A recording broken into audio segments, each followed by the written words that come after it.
Welcome to the penultimate Eidolon Masterclass. It's time to take a peek at the Ice Eidolons. With that subject, you might be thinking, are there any classes that use ice? And yes, you can play some classes as ice. Technically, Warbow, Reaper, Lance, and Duelist all have ice skills, but it's pretty questionable to play any of them as ice. The class that is most viable is Wizard, but there are many advocates for Flame Wizard being stronger, and I've been advised that Flame Wiz is further buffed in the future. The next upcoming class, Nunchucks, can also be played ice. At least that's the word on the street. So anyway, before you decide you don't need to worry about ice Eidolons, think again. You would be wrong. For hiding within these ranks as an Eidolon you need in your party. You probably already know what I'm talking about, and there's no real need to build up to it. But maybe you don't, and that's okay. And that's why I'm here to share all the details. As usual, here's the legend for the icons you'll see on the right side of the screen, and let's jump right in. For an element that isn't so highly used by players, there's surprisingly 23 Ice Eidolons currently in the game. Merrilee. I said it in my first video about Eidolons, but I'm here to say it again. I think Merrilee is one of your best choices for a starter Eidolon. If you're an Ice class, you'll obviously benefit from that received Ice damage debuff, but for any class in early game, her Lifesteal Star will be a very comfortable help, and in late game, you'll have a move speed Eidolon locked to your bar, opening up a spot in your swappable 3. Plus, she has strong Miku vibes in her 3-star form. What's not to like? Faust. Faust is really easy to farm once you hit level 60 because you can do it while doing anything else by running some Gaia Chronicle for Faust's magical crystals to exchange. However, the only specifically notable thing about his kit is that his cleanse skill is really stacked once upgraded. At full upgrade, it clears 2 debuffs, increases received healing, increases the party's accuracy, and reduces received damage. That's a lot. Sadly, he is completely oriented around support, so you're not going to get more DPS out of him, but he is a good defensive support Eidolon that's easy enough to farm. Kinda looks like an off-color alias, though. Sigrun.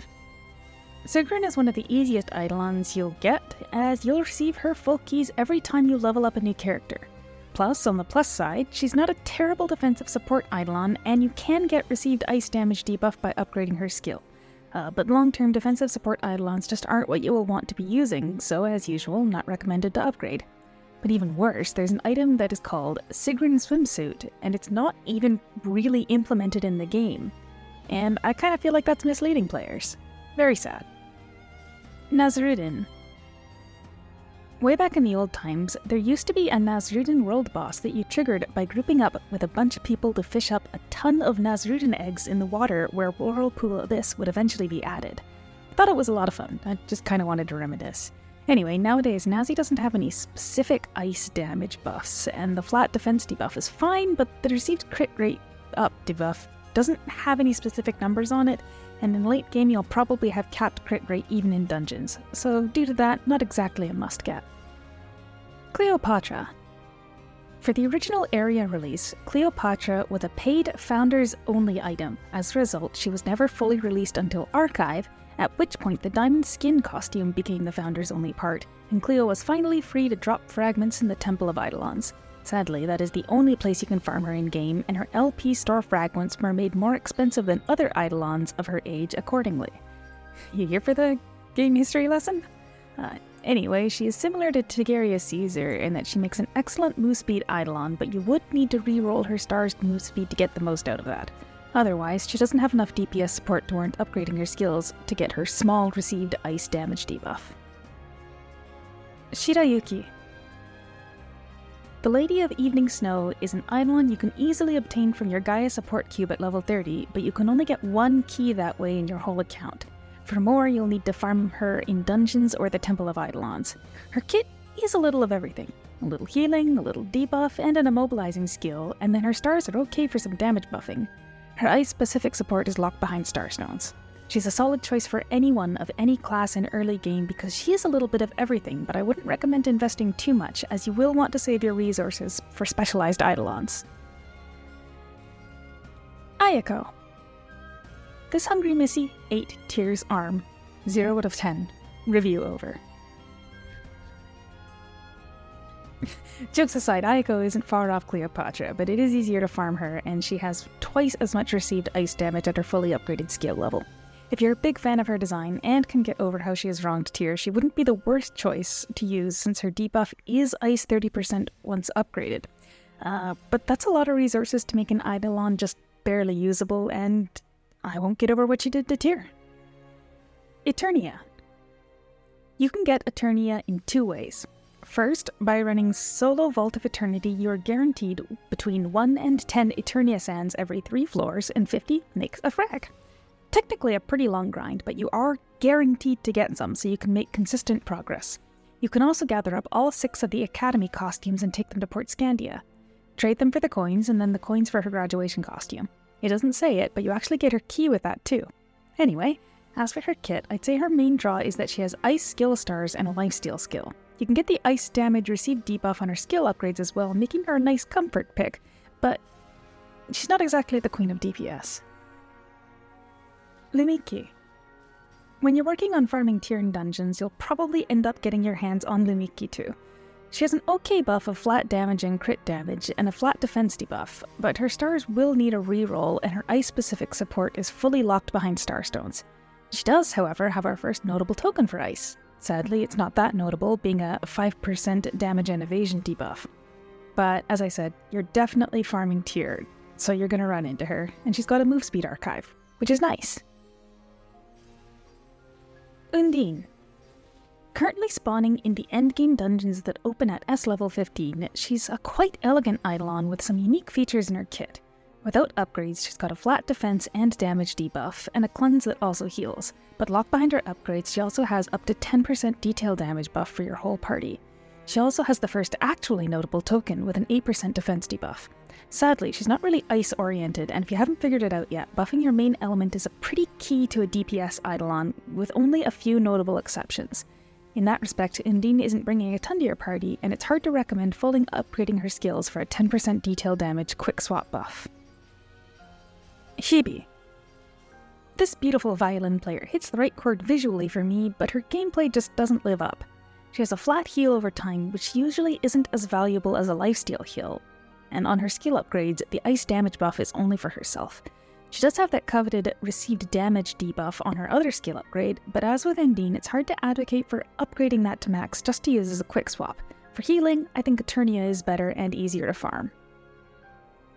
Eirene. This is an interesting little Eidolon. The main draw in our kit is her full cleanse plus immunity to damage and debuffs, but she's also the first Eidolon other than Merrilee to actually have received ice damage in her base kit, and it's a full 30%, though it's only a short 4 seconds. As for skill upgrades, something I usually omit mentioning is the pen shield debuff that all Eidolons get. One of their skills will always get some, and usually they're somewhere around 5%. But for Eirene, her first skill upgrade only adds that pen shield buff, and it caps out at 5% for 5 seconds. Her second is all defense. With that being said, I think you can look at her as more of an immunity Eidolon instead of trying to re-roll her stars to make use of that ice damage. Santa Ayako. Look, I complained on the other Ayako because she didn't have a lot of merit and she ate Tyr's arm, but I have to concede, Santa Ayako is the best choice if you're free to play. She has a flat defense debuff and a party ice damage buff with 20% move speed on the side. Her skill upgrades add the received ice damage buff. On top of that, her stars are move speed and ice skill damage. You can't fault her. Her second skill upgrade adds more flat defense reduction, as well as some defensive buffs for her, which are fine because her being alive is better for you. And then to make up for her received ice damage debuff capping at 20%, her token adds 8% more.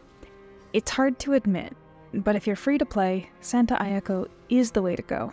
You can farm her in Party Vault of Eternity and the newest Temple of Eidolon solo mode. Ullr. Ullr is a wonderful and great Eidolon. No notes. Lally, you can just move on to the next Eidolon now. And now that the number one Ullr fan isn't here, Ullr comes preloaded with great stars, and he's got both a flat defense debuff and 8% defense reduction on his token, and those are nice. But his skill upgrade ice damage buff is only for himself, meaning that despite his stars, he doesn't really make for a great damage support Eidolon. He's best used as a debuff and damage immunity Eidolon. Just don't say anything mean about him in front of GS Lally, okay? Santa Lumikki. I find myself a little disappointed in Santa Lumikki. She has a lot of similarities to Santa Ayako. For example, she has received ice damage, and it's in her base kit instead of upgrades, which is better than Ayako, but Lumikki is missing the ice buff for a single cleanse instead. She also has a lower move speed buff. Starstone upgrades are a flat crit debuff and a dot, and her base stars do need shuffling. It's a shame for Lumikki because she's completely outshined and Santa Ayako is actually in-game farmable as well. Iwanaga-Hime. You heard me say in this very episode that lifesteal is usually better than heal over time. Iwanaga-Hime is where I have to pull back and say not always. Her 8% heal per tick for 8 seconds is better than the fancy consumable potions, better than a full stacked sub-bard ballad, and it doesn't require you to hit anything. This makes it excellent for use in nightmares with lifesteal shields on the mobs. Enemies with the little blood drops on their nameplate have that. She's a bit niche in that respect. And that being said, I don't really recommend upgrading her skills for the ice damage, but swap in clutch heal and move support, she does that very well. Oh, plus she has an 8% defense reduction token. Andrea. This wonderful lady is almost a shame. In her base kit, she has the excellent damage received debuff, but it's put to waste by the rest of her kit being too situational. Her focus is versus flame targets. If you happen to get her and wanted to swap to her only when you get to a flame boss, I'm sure it wouldn't hurt, but versus any other element, her main buff is useless. The cleanse isn't adding any damage either. Likewise, her flat damage and speed debuffs aren't specifically adding much either. And to top it off, the ice buff added in Starstone upgrades is only for her. On that note though, if you're interested in PvP, take note of her archive. 15% bonus damage dealt to players alongside another for 9% detail damage. Kingyo-Hime. So, if you thought Iwanaga-Hime was the best healer we'd see today, that was about the same effect, 8% heal per tick, but with an extra 2 seconds of healing. That's Kingyo-Hime. She has also got 30% received ice damage in her base kit, and a received crit rate plus 10% debuff that also gains received crit damage plus 20% on full upgrade. Her second skill upgrade is more defense oriented, so unnecessary if you want to run her. Basically, if you put them side by side, Iwanaga-Hime is a heal eidolon with a side of move speed, and Kingyo-Hime is a heal eidolon with a side of ice buff. Otohime. Otohime is one of the eidolons I mentioned in my very first eidolon video because you want her. Every class can use her. Don't even bother with changing her stars. Use her as a quick swap. Her main feature is an extra 50% instance of damage on every hit for 10 seconds, making it arguably the best eidolon buff to damage in the game. This is listed as a separate line in your damage monitor and counts as an extra hit. For classes like Lance and Whip, which have ridiculous multi-hit skills, this is especially absurdly powerful. And that's not even mentioning her damage received debuff, which is 10 at base and 15% at full Starstones. You don't even need to upgrade her second skill. Basically, if you see Otohime on Paragon, and you need her, roll it. You will never regret even a 1-star Otohime in your account. I cannot recommend her any more highly. Small note, if you're testing her buff, make sure to do it versus mobs or bosses you're not already one-shotting. Because it's a separate instance of damage, if you kill on the first hit, it won't appear to proc. Genbu. It's a bit surprising to me that our Genbu, though keeping the tortoiseshell motif associated with the name, is definitely more DPS-oriented than defense-oriented.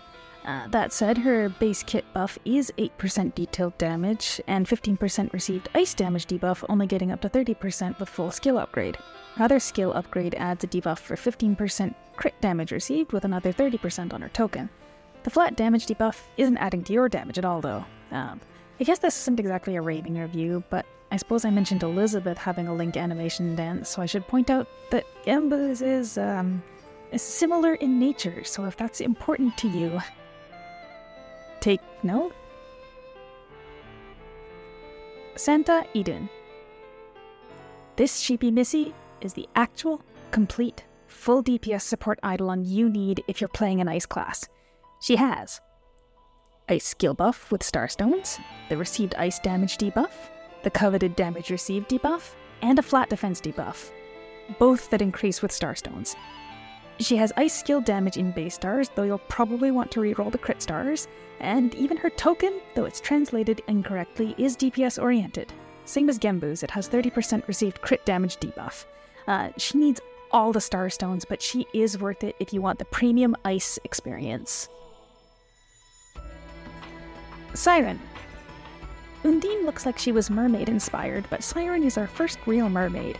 Sadly, her kit is a little split over defensive and offensive. Her base buff skill is a weaker heal over time than Iwanaga or Kingyo, but has a shield to make up for it. Then, over on the debuff side, she does have the received damage debuff and a nice defense percentage debuff, but her ice support is all for herself. Her token has an extra 8% defense debuff. Sadly, after seeing Santa Idun, it's just not as impressive. Santa Kingyo-Hime. If Santa Idun wasn't so stacked, Santa Kingyo would probably be the top. They both have the same buff effect, but Santa Kingyo just has a stun where Idun has the damage received debuff. The added percent defense and evasion reduction on Starstones isn't bad, but isn't as good. She does have the all stats down 10% token though, so if you have an opportunity to get her instead of Idun, she's probably second best. Sadly, same as Santa Komainu, she wasn't properly released this year, so we'd probably be looking at not seeing her at all until next Christmas. And that's it for the Ice Eidolons that are currently released. To summarize, Otohime is the queen of all DPS, and everyone of every element should have her in their active party for use as a quick swap Eidolon. But if you're focused on ice, your top choice is currently Santa Idun. She has it all. Your next best will be Santa Kingyo-Hime, if she's released this coming Christmas since she didn't get a proper release this year. And Kingyo-Hime makes an excellent healer in dungeons where lifesteal is nerfed, with Iwanaga-Hime being almost as good, but also having move speed buffs. On the free-to-play side, Santa Ayako is better than plenty of even the lesser paid Eidolons. Cleopawtra is a popular choice as a dungeon move speed buffer, though you would need to reroll her stars, and Merrilee is a solid starter for any class. Once again, next we're going to check out the unreleased Eidolons, and, well, technically there's only one at time of writing. Santa Sakuya seems to have a kit one step above Santa Idun. Her buff will have ice skill damage for your team and move speed, and both damage received and ice damage received on one skill, but only up to 20% for both at max upgrade. Then again, that seems like a good balance. More general damage, less ice, than Idun that is. Her token seems to be better than any I've looked at so far, with 15% all stat reduction. She could be the best ice has seen, but there's one more brand new ice Eidolon on the horizon, but I don't even have a name for her yet. Just this one image, and I gotta say, she's looking mighty pretty. I hope she's a full DPS queen to displace Santa Sakuya, cause I know I'd love to fight alongside her. I have no intel about her kit though. My assistant speculated she could be Neptune? Her staff can sort of be seen as to having 3 prongs like a trident. Let me know what your guesses for who she is are, and I'll update my pinned comment with her name once confirmed. It should be pretty soon. And that's really completely it for all the Ice Eidolons. Remember, even if it's not meta, you can play your classes any way you like and amp them up and still be able to get through the content. If you just like the icy vibes of an ice wizard, go for it. Both GS Lally and I play Ice Wiz just because we like it. Once again, here's a thanks to Plinko for the assistance with the graphics. It's the only way I could finish this video in time after another 60-hour work week. I know he hid more tears in some of the Eidolon art, and apparently this time he hid some Ayakos too. I didn't look too closely, so let me know if you spot any. And with that, we are down to just one more Eidolon masterclass for the Storm element, hopefully coming up next week, provided everything proceeds smoothly. Was it a bad idea to leave Storm for last? I don't know, but we'll find out. Thank you for watching, and catch you next time.